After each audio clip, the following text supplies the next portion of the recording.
ton est donné. Armée française, dégage.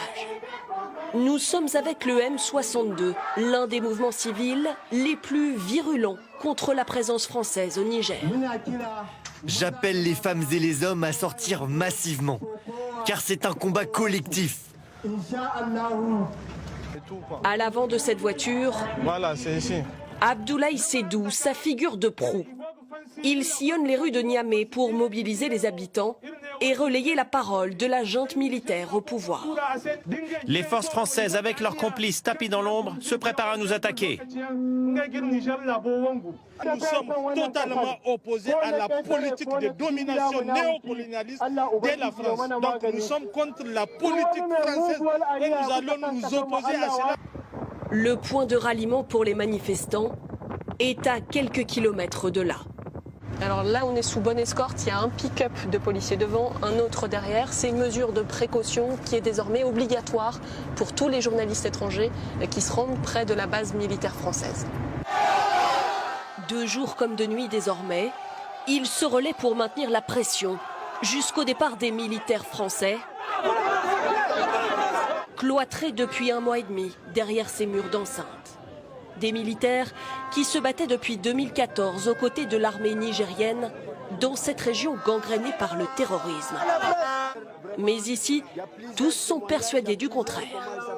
Tous ces problèmes-là, c'est la cause des Français. S'ils n'étaient pas là, nous, on ne connaît pas la guerre. Devant notre caméra, le drapeau français est piétiné.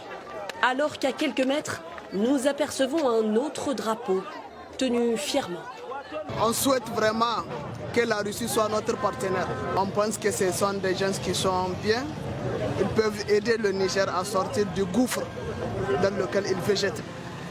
Dans ce pays, l'un des plus pauvres au monde, qu'importent selon eux les 120 millions d'euros d'aide au développement versés par la France l'an dernier. Le bras de fer est loin d'être terminé. Sous haute surveillance, l'ambassade de France a des aires de camp retranchées.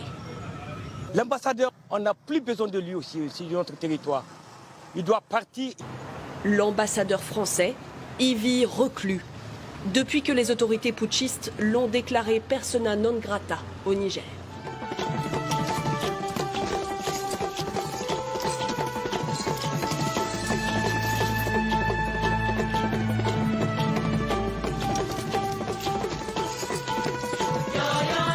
Un peuple qui chante la même chanson, c'est un peuple uni.